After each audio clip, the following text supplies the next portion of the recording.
Pregame.tv, look-ahead line moves, how we can use the lines that were up throughout the summer to help us in our handicapping. Really, we're talking about value here.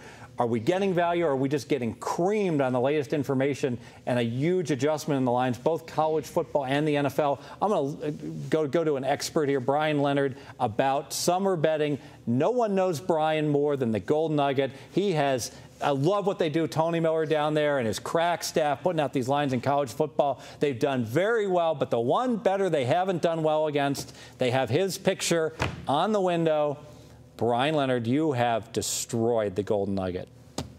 And the win just lets me walk in and bet whatever I want. Johnny Avellos wants to let me know that the Bentley is available. Bring it on over. The Win 5 to take you on down, and double the normal limits have been extended to Bryan Leonard, whatever you want to bet. There you go. Getting back to preseason betting. What I like to do is before the preseason starts, the lines have been out already. I like to write down all the lines before the preseason games go off, so I've got a basis to look at as the year goes on. I'm not a big believer in preseason. I think people overreact to what happens in the preseason. So what I do, finally, after the preseason is over, I write down the lines, and then I go against the line moves 2 points or more. Great again this year, 8-3 against the spread. The only game that the line moves are correct on was the Arizona game. People were betting Arizona, and they were betting the game over, and that's exactly what happened. The Indy game was bet under, and it went under, but every other occurrence, the line move lost. And a lot of them had to do with the starting quarterbacks. We talked about this. If it's a star quarterback, I mean, there's a huge drop-off. But when you're the Jets, when you're Buffalo, when you're Oakland, you don't own star quarterbacks, okay? So there was line movements based on the quarterbacks because of the unknown. And we're all a little bit, I think, just being human, you're kind of scared of the unknown. But when you've got your Jets quarterback that you know stinks, is the worst quarterback in the NFL, and you bring somebody else in, how could that be such a negative, especially going through the number 3? To be fair about that Tampa, exactly right. I think it's a classic example where the line should move. We're not disputing the fact that... But the value of a replacement player was way off. What we're disputing is the extent of the line. Exactly. Tampa should have moved from pick to 2.5. And if you watch the game, Tampa probably should have won by 2 or 3 points. And so what happens is then it hits 4, and now basically these lines are moving. It's perfectly fine that they bet Indy from maybe -6 up to -8, but then they're moving it to 11. And you've got I think what you're saying, when it gets moved based upon one guy, a quarterback, and heck, these coaches and these teams are not complete morons. Well, some of them are. And they're choosing the quarterback usually they think that gives them the best chance to win. And there's a reason Terrell Pryor is starting for the Raiders. He's playing well in camp to get that job usually. There's a reason why these guys are head coaches and we're not. We're just on the outside commentating on it. Except for Jacksonville. Yeah, I mean, that was a huge move. Kansas City, Jacksonville went from -2 all the way up to -4. And well worth it. And that was an example where actually they mispriced how that Kansas City is a playoff contending team. But these lines have been out for a long time. And my point is, there's a good time to bet them. You know, we just talked about in the other video, Houston 2.5, 3. All of a sudden it goes off at 6. So the people who are waiting to the last minute to bet these things are using the same information for the most part that we knew a month ago. Nothing has changed. Not much has changed at all. But they're late to the table, as they say. So I think you have to take advantage of it. You do have to take advantage of it. I had Chargers against Houston. Sure, I was high on Houston going in, but I like the Chargers. I like Tampa over, the Jets over Tampa Bay. Once that line, I think once it gets to a point, and I think that's what separates a casual bettor from a professional bettor, that I could like Team A and then like Team B before kickoff.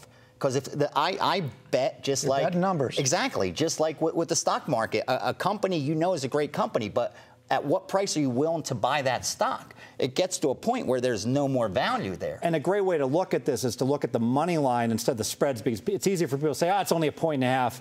But if you look at, say, that San Diego-Houston game, you start out and Houston's -155, and then they're -255 at post, and you're paying an extra 100 cents. And think about a baseball game. Would you ever bet a baseball game -255 when it was -155? Exactly. But it's so easy to say, it's just another field goal. It's not that big a deal. But it is a big deal. Yeah, and not to that extent, but talking about the money lines for baseball, if you knew the star players weren't going to play and you check the lineup, Sure, there's going to be a difference in that, but there was nothing in this. There was no late information there. It was just the same things, and you got one guy who's up on it, and my hat's off to you, Steve. You're very good at picking these out ahead of time. And so you said, this is my play, this is what I like, and the line's going to go, and you're very good at doing that. So you're able to get in at the best number. So as the year goes on. That's why I love to give out an early bird. Yeah. Did it this week as well, and I know, and I actually lost with my early birds last week that I went ahead and gave out, but more often than not, the market's going your way. The market's going to go my way, and I'm grabbing a number that shouldn't be there at post. And a lot of problems that people have, if you're a casual fan or a casual bettor, you know where the line's going to go, but you get a little bit lazy. And you don't want to run out. And then you lay 7 on Cincinnati Monday night instead of 6.5. Yeah. And then the Bengals are up 14 and the Steelers are driving late in the game and you're like, 6.5. I saw it on the screen, but what's? I don't watch any TV anymore. What's the TV that Breaking Bad? Breaking Bread? What is it? Breaking Bad. I've never seen it. Awesome. But the wife wanted to watch Breaking Bad, and so you went ahead and popped in the VCR and you laid 7. Yeah, that's a good episode, but it wasn't a $2,000 episode. Yeah, right? Absolutely right. VCR, there's no such thing. You put it on the 8-track, and you go ahead and you give it to your passenger pigeon, and you send a message over to a friend to go ahead and bet it based on your pigeon. Page them. You shouldn't have a beta. Page them. I'm just don't even know. Reach out to him on. I'm actually 70 years old. I don't know if you guys. That's why I keep hearing about. It's the hair that keeps you looking young. The one they held him back in the 40s, but things are on the script to put it in for you. Things are different, right now. We're talking about the line moves with the NFL. Obviously, all the lines were up at Cantor weeks 1 through 17. College football a little bit different, but still you got lines on certain teams like game of the year lines. You've got like Florida State is going to be playing Nevada. That line was 26 open at the Gold Nugget. Now people are like, oh, I love Florida State minus 32, and I'm like, well, how much can you really love it when you could have laid 26.5 during the summer, right? Well, if the information remains the same. I mean, we had a sneaking suspicion. In fact, we had a pretty good idea that Nevada wasn't going to be the same type of team. And that's when people ask me, like, do you ever go against the steam plays? If it's a true steam play and it's a respected betting syndicate on the side, I say absolutely.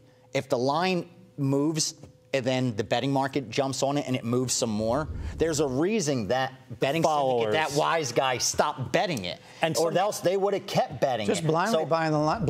Exactly. If they stop betting it, there's a reason they stopped betting it. And sometimes guys quietly bet a minus 6.5 and they just tuck away the ticket. And then there's other guys that bet the minus 6.5, and they flex their muscles. Yeah. They beat the look at what a great bet this is, and then because they knew they could get it to 8, and then they could play it back, and that was their intent. Exactly. They liked both bets the entire time. I mean, that does absolutely happen. I agree all day. And you'll see that in the accounts, like some that you have access to, and like these are the winning bettors. But every now and then they'll really be vocal about a bet instead of quietly buying it in on the quiet little accounts. Yeah. They're like, oh, we'll put it in this hot account. Let everybody. Where I've been red hot, and they'll like immediately and watch that screen light up everywhere. Somebody's leaking that information out, and it's a great way to go ahead and get the best of it. So I love the 8 of clubs method, and this doesn't just apply to the game, the lines during the summer. What the 8 of clubs likes to do is he says, all right, let's wake up on Monday morning, write down the lines on every game, NFL and college. All right,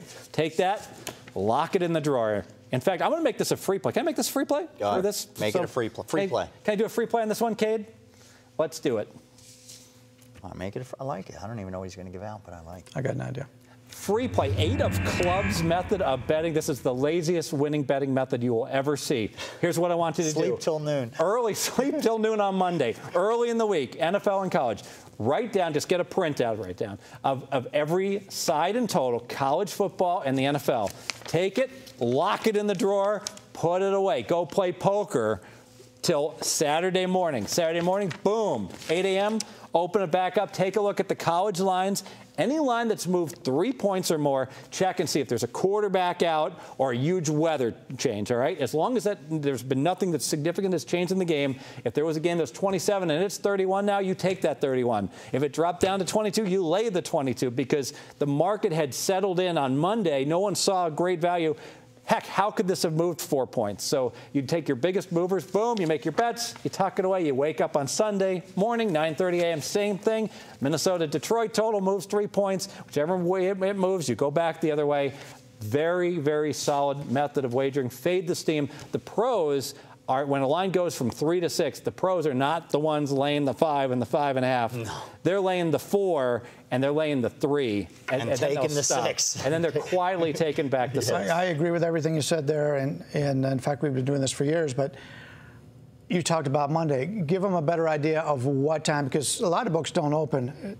Maybe Monday night, because a lot of times the limits are lower on Sunday, and a lot of guys don't fire till Monday. And we were talking about like what the openers are, and I don't care what the stratosphere, what their $40 limit or their $1,000 limit on the NFL is putting up for their opener. Let's let 8 books put it up there. That's what take a couple bets, and then whatever it's settled in on Monday. Exactly. It's the true opener. That's what the market. There's no glaring error that someone can spot that they're like rushing over to bet at that. So point. Before you go to bed on Monday is when you want to do it. There you go. We'll start tracking that. We'll come back on videos and go ahead and discuss it. Beautiful. Well, thanks for being with us here. Pregame.tv. I tell you, September.